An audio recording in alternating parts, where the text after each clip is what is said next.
Hello everyone, welcome back to another Project Gladiator weather forecast. Today I'll be covering the weather for August 26th of 2023. And currently we have a slight risk for southeastern Missouri into parts of Arkansas, Tennessee, Kentucky, and Illinois, right around this area in the Midwest. We also do have a pretty large marginal threat around that does extend into North Carolina and South Carolina and all the way into parts of Oklahoma, as well as another marginal threat that I likely will not cover in today's forecast for eastern Oregon into western Idaho. As for threats for today, we do not really have all that much of a tornado threat. We do have a 15% wind threat for the slight risk regions and a marginal threat region for the western side of the United States, as well as for hail. We do not really have all that much of a hail threat for today.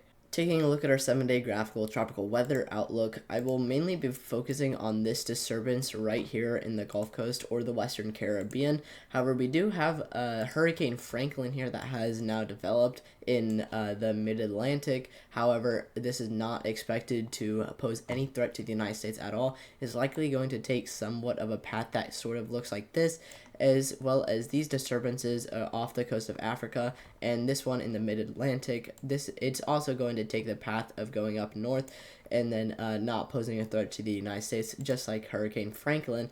But then if we take a look at this disturbance in the Gulf Coast, it does have a 90% chance in the next 7 days and a 90% chance in the next 48 hours to develop into a tropical storm. So this will definitely more than likely turn into a tropical storm in the next 48 hours and pose a threat to hurricane-prone areas, more so in the area of the Gulf side of Florida and the surrounding areas into maybe parts of southern Alabama and southern Georgia.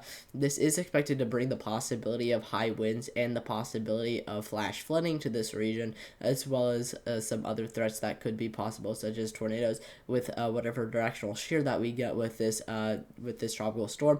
However, overall, our main threats for this tropical storm, as it begins to make its way towards the United States, is likely going to be the main threat of flash flooding and the possibility of high winds. Taking a look at our radar Omega model, starting off with our 500 millibars like we usually do, mainly focusing on the slight risk region for the eastern United States into the Midwest. You can see that this ridge is expected to continue to persist over a majority of the United States.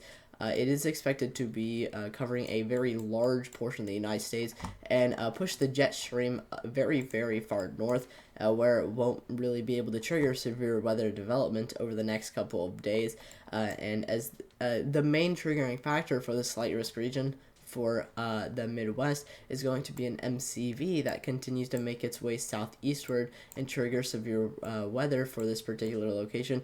However, without the jet stream across this particular location, we are not expected to see any directional shear to support the possibility of elongated photographs for hail or the possibility of tornadoes, as again, the jet stream is not going to be able to support any type of shear across this location. So overall, our main threats for this particular location are going to be damaging winds.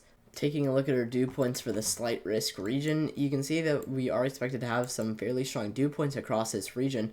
We are expected to have extreme humidity across the slight risk region and marginal threat regions, with dew points that are expected to be into the mid 70s and even the upper 70s. I think maybe possibly getting close to those low 80s across this particular location. And with whatever temperatures we have, which I would assume would be fairly high because of what we've seen over the last couple of days with this upper ridge, we are expected to have intense amount of instability across this particular location that would definitely support the possibility of damaging winds. Taking a look at our temperatures, focusing on the slight risk region and how it might affect our instability with the current dew points that we have, you can see that we are expected to see temperatures that are going to be ranging from the 90s into the upper 90s and maybe even get into the low 100s across Arkansas for the rest of the marginal threat region, more so back in Arkansas and possibly in parts of Oklahoma. And anywhere that you see these dark maroon colors surrounded by gray, the gray colors are going to be temperatures that are going to be in the 90s, and the maroon colors are going to be temperatures that are going to be into the hundreds and above. So if you do live in any of these areas that are going to be seeing these maroon colors, please make sure that you are definitely paying attention to and watching out for any heat-related illnesses such as heat stroke, as well as if you have any plans outside. If you have to have any plans outside, please make sure that you are staying hydrated, as you will definitely need to stay hydrated in temperatures like this. However, how this might affect our instability with the dew points that we have, we could definitely see the possibility of intense amounts of instability across this region, getting into those upper 3000s and possibly even the low 4000s.